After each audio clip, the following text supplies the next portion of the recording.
దేవాలయం లాంటి పార్టీ ఆఫీసులోకి వచ్చారు. మా దేవాలయంలోకి వచ్చి మా మనోభావాల్ని చాలా బాధ పెట్టారు. దీనికి పర్యవసానం జగన్మోహన్ రెడ్డి అనుభవిస్తాం. నీకు ఆల్రెడీ 11 వచ్చినాయి, ఈసారి ఒక్క సీటుకు కూడా పరిమితం అవుతామని మేము తీవ్రంగా హెచ్చరిస్తున్నాం. గుర్తుపెట్టుకో. నేర చరిత్ర మరియు ఆర్థిక చరిత్ర కలిగినటువంటి నేరగాడి కోసం ఇటువంటి కార్యకర్తలు నిలబడి వారి బర్త్డేలకు ఈ రకంగా ర్యాలీలు చేస్తూ మా యొక్క వాచ్మెన్ని అమానుషంగా ప్రవర్తించి ఆయన మీద భౌతికంగా దాడికి దిగి ఆయన యొక్క జేబులో నుంచి ఫోన్ గుంజుకొని పోవడం ఇది చాలా బాధాకరమైన విషయం. దీన్ని మేము మా తెలుగుదేశం పార్టీ తరఫున తీవ్రంగా ఖండిస్తున్నాం. గుండాలని తక్షణమే అరెస్ట్ చేసి తగిన చర్యలు కనుక పోలీసు వారు తీసుకోకపోతే మేమే భౌతిక దాడులు కానీ దిగుతామని చెప్పేసి హెచ్చరిస్తున్నాం.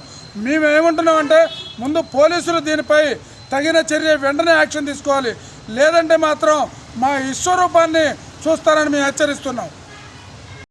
తెలుగుదేశం ఆఫీస్లో వాచ్మెన్ చేస్తున్నా. జగన్ పుట్టినరోజు అని ర్యాలీ తీసుకున్నారు. ర్యాలీ తీసుకుంటూ సరే నేను గేట్ కాడ నిల్చొని నేను జరుగుతున్నాను. ఒక అతను మాత్రం జెండా బండి వేసుకొని లోనికి వచ్చి బండి వేసుకుని లోనికి వచ్చిండు. ఒక అతను సెల్ పెట్టి కెమెరా పెట్టి తీస్తాడు. అదేందా ఇక్కడ తీస్తున్నారు మా దాంట్లో ఆఫీస్ పోవచ్చా నేనంటే ఇంకొక అతను వచ్చిండు. నాకు నేను ఒకటి బండి కాదు 4 బండ్లు వస్తాను నీకేందా అనుకుంటా ఈ లోపు అతనే ఉంటా సెల్ తీసుకొని పోయింది.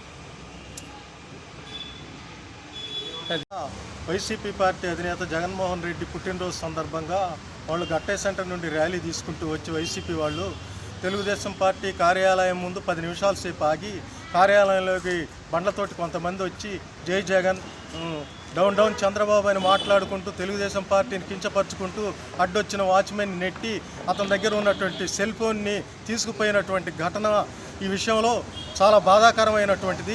మరి దీన్ని మేము ఖండిస్తున్నాం. ప్రతి కార్యకర్త హృదయం మండిపోతుంది. ఎందుకంటే బయట వాళ్ళు ఎంత చేసుకున్నా ఎన్ని నినాదాలు చేసుకున్నా జై అన్న అనుకున్నా డౌన్ అనుకున్నా మాకు సంబంధం లేదు. కానీ ఒక జాతీయ పార్టీగా గుర్తింపు పొందినటువంటి తెలుగుదేశం పార్టీ జిల్లా ఖమ్మం తెలుగుదేశం పార్టీ కార్యాలయంలోకి దూసుకువచ్చి వాళ్ళు నినాదాలు చేసుకుంటూ మా పార్టీని కించపరిచేటట్టు మాట్లాడుతూ మా యొక్క వాచ్మెన్ని నాగేశ్వరరావుని నెట్టి అతని యొక్క సెల్ ఫోన్ని ఎత్తుకుపోయిన విధానం ఎంత గర్హనీయమైనదో మరి ఒక్కసారి యావత్తు అందరూ ఆలోచించాలి. దీన్ని మేము ఖండిస్తున్నాం. దీన్ని ఖచ్చితంగా మరి కౌంటర్ ఉంటుంది. ఇటువంటి సందర్భాలు మేము సహించాం, ఖచ్చితంగా ఎదుర్కొంటామని ఈ సందర్భంగా మనవి చేస్తా ఉన్నాం.